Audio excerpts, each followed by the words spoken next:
When the Mark appeared, a Tazria story of faith tested. In the heart of Phoenix, where desert light stretches long across the streets before Shabbat, lived a young woman named Miriam Levi. Miriam was known in her community not as the loudest voice, but as a thoughtful one.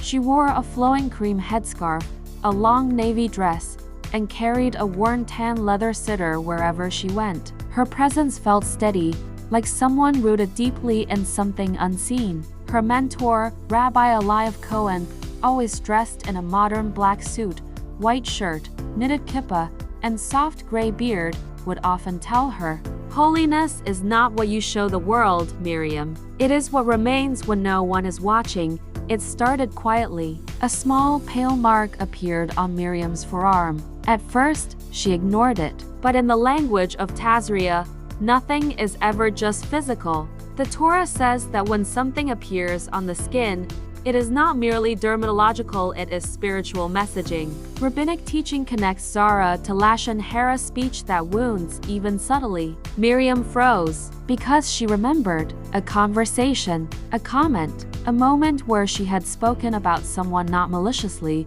but not purely either. She went to Rabbi Eliav, not a dermatologist, a Cohen figure as instructed in Leviticus. Because in Torah consciousness, the role of the priest is not just diagnosis, it is discernment. He examined her quietly. Then he said something that pierced deeper than the mark.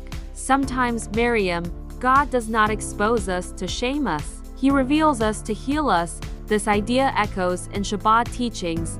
Zara is not punishment, it is illumination. The soul is surfacing what the heart has hidden. Miriam was told to step back, not because she was rejected, but because she needed space to realign. The Torah says the Metzora dwells outside the camp.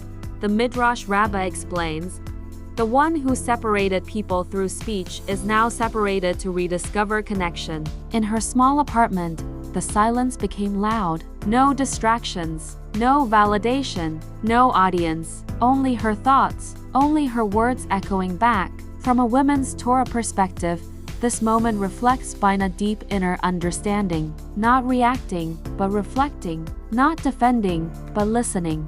Days passed, and Miriam faced the real question. Was her speech aligned with truth or ego? The Mishnah and Babylonian Talmud repeatedly emphasize that speech is not neutral, it creates worlds or destroys them. She realized something uncomfortable. Her words had been justified, but not refined, accurate but not kind, true but not healing.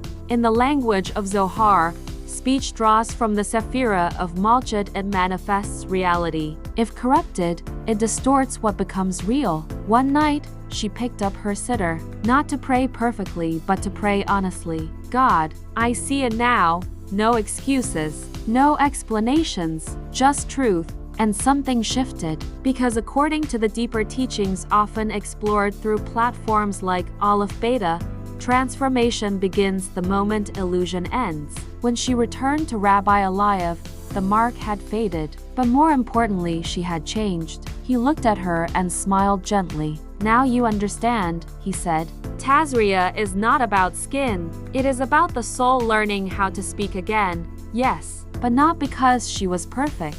She passed because she was willing to see herself truthfully. The real test of faith is not whether we avoid failure. It is whether we respond to exposure with humility or resistance. Parashat Tazria teaches, what appears on the outside often begins on the inside. Speech is spiritual architecture. Isolation is not rejection, it is refinement. And faith is not tested when everything is hidden, but when everything is revealed. So the question is not, are you marked? The question is, when the mark appears, will you transform?